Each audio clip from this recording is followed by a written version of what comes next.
ఇక లాస్ట్కు బూతులు మాట్లాడిండండి. అబ్బా అబ్బా అబ్బా అబ్బా, ఇవి బూతులు కాదు.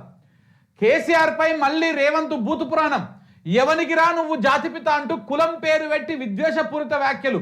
బావిలో దూకి చచ్చిపోతారు, దొంగ లుచ్చ అంటూ నీచపు మాటలు. హార్వర్డ్ యూనివర్సిటీలో చదువుకొని వచ్చిన మారని సీఎం చిల్లర వ్యాఖ్యలు. సోనియా గాంధీ తెలంగాణ తల్లి అంటూ పలుకులు. మిర్యాలగూడ సభలో రేవంత్ రెడ్డి మాట్లాడినటువంటి చిల్కా పలుకులు ఇవి. నువ్వు హార్వర్డ్ యూనివర్సిటీలో చదువుకొని వస్తేంది, నువ్వు ఏడు చదువుకొని వస్తేంది. ఎలక తోలును తెచ్చి ఎన్నాళ్ళు ఉతికినా నలుపు నలుపే కానీ తెలుపు కాదు. కొయ్య బొమ్మను తెచ్చి కొట్టినా పలుకున విశ్వదాభిరామ వినురవేమ. రేవంత్ రెడ్డి గారిని నువ్వు ఆయన నుంచి మంచి మాటలు మంచివి మనం ఎక్స్పెక్ట్ చేయడం అనేది తప్పు. ఎలక తోలు అది నల్లగానే ఉంటుంది. నువ్వు ఎంత ఉతుకు, సబ్బు పెట్టి ఉతుకు, సర్పేసి ఉతుకు, నెంబర్ 1 డిటర్జెంట్ పెట్టి వెతుకుతున్నా కానీ అది నల్లగానే ఉంటుంది. దాన్ని బండకేసి కొట్టు, ఇక్కడేసి కొట్టు, అక్కడేసి కొట్టు, ఎలక తోలు నల్లగానే ఉంటుంది. రేవంత్ రెడ్డి గారి నోట్లో మూసే ఉంటుంది, రేవంత్ రెడ్డి గారి నోట్లో కంపే ఉంటుంది, బూతు పురాణమే ఉంటుంది ఆయన నోరు ధరిస్తే.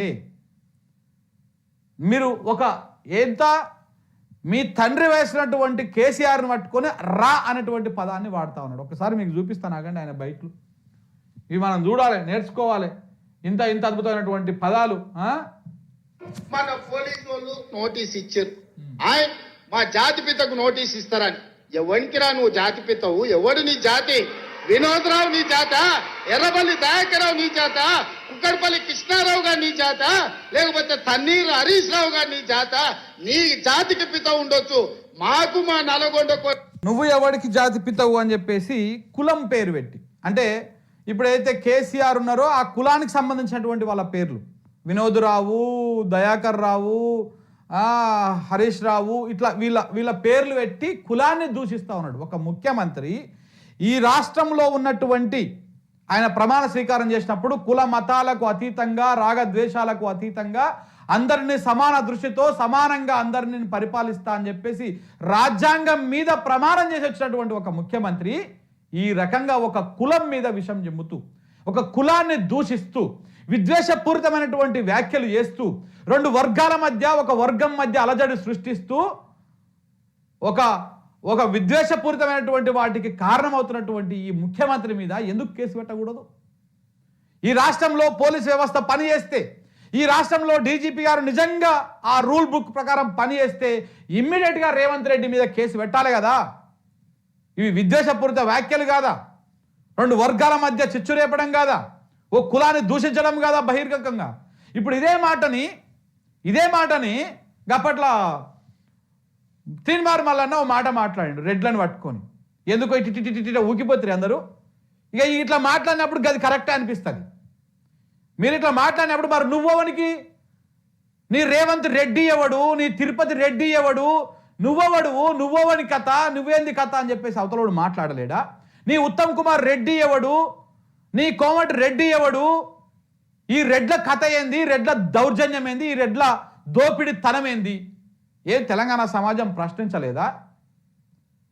నువ్వు ఒక కులాన్ని టార్గెట్ చేస్తావు, ఇలా రావుల కులాన్ని టార్గెట్ చేస్తావు, రేపు బీసీలను టార్గెట్ చేస్తావు, రేపు గౌండ్లను టార్గెట్ చేస్తావు, రేపు యాదవులను టార్గెట్ చేస్తావు, రేపు ముదిరాజులను టార్గెట్ చేస్తావు. ఒక్కొక్క కులాన్ని నువ్వు టార్గెట్ చేసి తిట్టుకుంటూ వస్తా ఉంటే మీ సమాజం, తెలంగాణ సమాజం పడుతూ ఉండాలనా? సిగ్గు లేదు ముఖ్యమంత్రి నీకు? నువ్వు ముఖ్యమంత్రి అయినవా? నువ్వు చెప్రాశి వానివా? నీకు సోయి ఉండాలి కదా. నువ్వు మాట్లాడే మాటకి, నేను మాట్లాడుతున్నది కొన్ని లక్షల మంది చూస్తూ ఉన్నారు. ఈ రాష్ట్రానికి నేను ముఖ్యమంత్రిని, గల్లీ లీడర్ గాను, నేను చెప్రాశి గారిని కాదు, నేను సోషల్ మీడియాలో ఉండేటువంటి ఒక లోఫర్ గారిని కాదు. కాబట్టి మనం పద్ధతిగా మాట్లాడాలి. నేను ముఖ్యమంత్రిని, రాష్ట్రానికి ముఖ్యమంత్రి అని చెప్పేసి ఆ హోదాని మర్చిపోయి మాట్లాడుతున్నారు ఏంటి మీరు? ఒక జాతిని, ఒక కులాన్ని. ఇప్పుడు నువ్వు ఎలమ జాతిని తిడితే నేను రెడ్డి జాతిని తిట్టే వాళ్ళు లేరా? మరి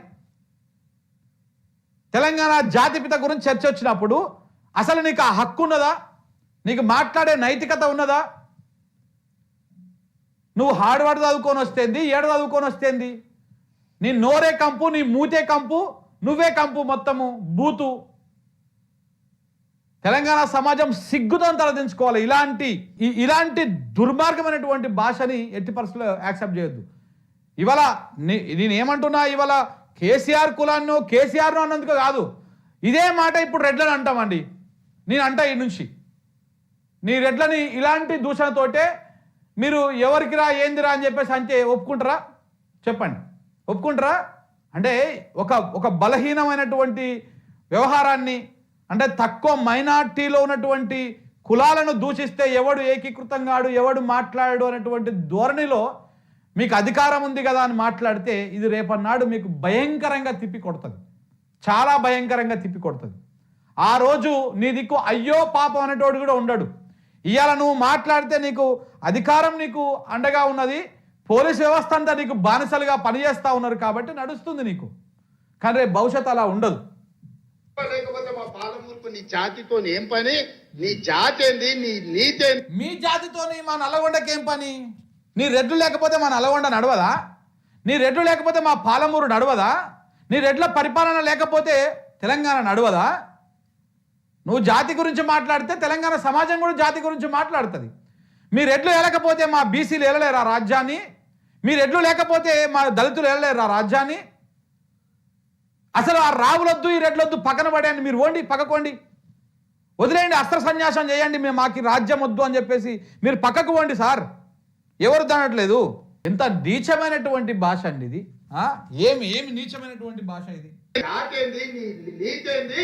ఇంకేమంటాడు? సోనియా గాంధీ జాతిపిత అంటాడు. సోనియా గాంధీ ప్రొఫెసర్ జయశంకర్ జాతిపిత అవుతాడు, లేకపోతే తెలంగాణ ఇచ్చినటువంటి సోనియా గాంధీ తెలంగాణ తల్లి అవుతుందని చెప్పేసి మాట్లాడతాడు. ప్రొఫెసర్ జయశంకర్ సార్ జాతిపిత అనడంలో ఏ తెలంగాణ బిడ్డకు కూడా అబ్జెక్షన్ లేదు.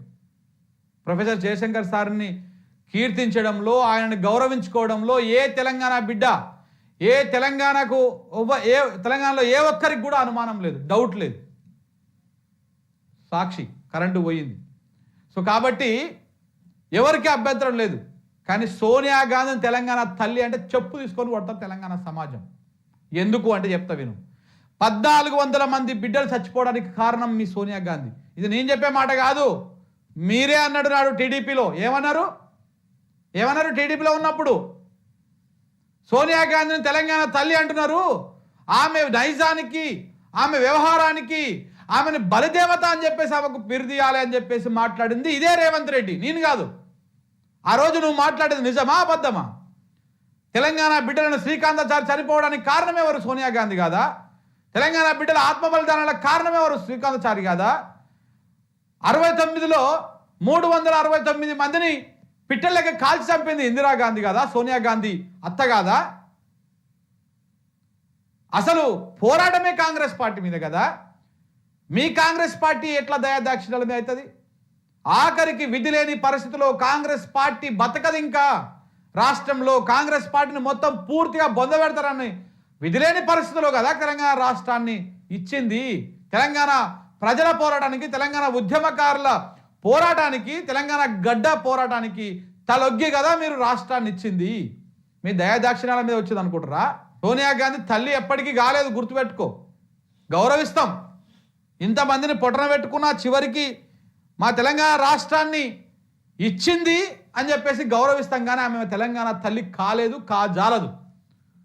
నువ్వు అన్నట్టు బలిదేవతనే అవుతుంది ఆమె, తెలంగాణ బలిదేవతనే అవుతుంది.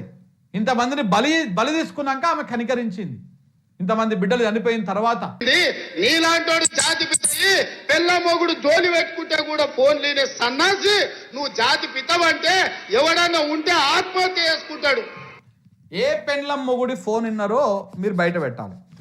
ఏ పెండ్లం మొగుడి ఫోన్ విన్నారో మీరు బయట పెట్టాల్సినటువంటి అవసరం ఉన్నది. ఇప్పటిదాకా మీరు ఏమన్నారు? హీరోయిన్ల ఫోన్లు విన్నారు, లేకపోతే ఎవరు విన్నారండి? ఎవరు విన్నారు? ఏం విన్నారు? నీ ఫోన్లు వింటే మరి నువ్వు ఎందుకు ఇంకా నీ స్టేట్మెంట్ కూడా ఎందుకు తీసుకోలేదు? మీ ఇంటి వాళ్ళ స్టేట్మెంట్ కూడా ఎందుకు తీసుకోలేదు? దేనికి తీసుకోలేదు? ఎన్ని అబద్ధాలు, పచ్చి అబద్ధాలు. సిట్ అధికారులేమో మరి ఎవరైనా హీరోయిన్ల ఫోన్లు విన్నారానయ్యా ఏమంటేనేమో ఏమీ లేదు అని చెప్తారు వాళ్ళు. నువ్వేమో పెళ్ళ మొగన్ల ఫోన్లు అంటే ఇప్పుడు రాష్ట్రంలో ఉన్నటువంటి పెళ్ళ మొగన్ల ఫోన్లు అన్నీ కేసీఆర్ విన్నాడా? ఈ రాష్ట్రంలో 4 కోట్ల మంది ఉన్నారు. 4 కోట్ల మందిలో మేబీ 2 కోట్ల మంది జంటలు ఉన్నాయి అనుకుందాం. 2 కోట్ల మంది ఫోన్లు కేసీఆర్ విన్నారు. రోజు పొద్దుగా లేసి ఇదే పనిగా రోజు విడతల వారిగా ఆ జిల్లాల ఈ జిల్లాలట అందరి ఫోన్ వినుకుంటూ వచ్చిండా కేసీఆర్? ఇదేమో నమ్మశక్యంగా ఉన్నదా తెలంగాణ ప్రజలారా? ఫోన్ ట్యాపింగ్ జరిగిందా జరగలేదా ముందు మీరు అది చేయండి, తేల్చండి. నిజంగా జరిగితే మీ దగ్గర ఆధారాలు ఉంటే ఇమ్మీడియట్గా అరెస్ట్ చేయండి. కేసీఆర్ అరెస్ట్ చేస్తారా, కేటీఆర్ అరెస్ట్ చేస్తారా, ఫోన్ ట్యాపింగ్ కేసులో ఎవరు అరెస్ట్ చేస్తారో దమ్ముంటే ముందు అరెస్ట్ చేసి చూపారు. అసలు ఇవన్నీ ఎందుకు ఇక ఆయన దుంకి చచ్చిపోతారు, సిగ్గుతోని తల వంచుకోవాలి. ఇట్లాంటి ఘోరమైన క్రూరమైన నేరాలు చేస్తే పోలీసులు పట్టుకొచ్చినట్టు వానికి ముఖానికి ముసుగు తోడికి కండ్ల కాకి ఇట్లా పొక్కలు పెట్టి పట్టుకుతారు ఆయన ముఖం. ఏది మిమ్మల్ని పట్టుకొచ్చి చూసినావా ఓటుకు నోటు కేసులా? పోయి ఆపుర్యా దూరం పోరి, నాకు ఊపిరి ఆడతలేదు, నాకు ఆయాసం అవుతుంది అని చెప్పేసి నేను పట్టుకొచ్చారు కదా, పిట్టపిల్లి ఎత్తుకొచ్చారు కదా గట్లనా? రేవంత్ రెడ్డి గారు కర్మ ఎవడిని వదిలిపెట్టదు. తప్పకుండా నన్నైనా నిన్నైనా ఎవడిని ప్రకృతికి అతీతంగా ఎవడు పోలేడు, గుర్తుపెట్టుకోండి. తప్పకుండా ఇవాళ మీరు మాట్లాడుతున్న ప్రతి మాటకి ప్రకృతి సమాధానం చెప్తుంది. పార్టీలు కాదు, ప్రజలు కాదు, ప్రకృతి. ఆ ప్రకృతి దెబ్బ కొట్టినప్పుడు చాలా భయంకరంగా ఉంటుంది, వెనక్కి తిరిగి చూసుకోలేవు.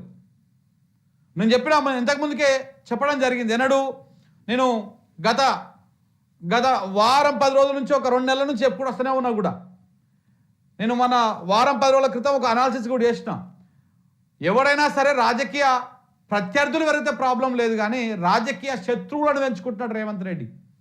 రాజకీయ శత్రువులు శాశ్వత శత్రువులుగా మారిపోతున్నారు. ఈ అధికారం అనేది ఎప్పుడు నీ సొంతం కాదు రేవంత్ రెడ్డి గారు, గుర్తుపెట్టుకోండి. రేపన్నాడు మీరు దిగిపోతే కుక్కలు కూడా మేము దేకాయి. నువ్వు ఆడంగా పోతుంటే ఇలా కిరణ్ కుమార్ రెడ్డి పోతుంటే ఎవడన్నా పట్టించుకుంటుండా? హెచ్చల్ని అమ్మ ఈడవడని అనుకుంటారు. అంతకంటే దారుణమైన పరిస్థితి రేపు మీకు రాబోతా ఉంది.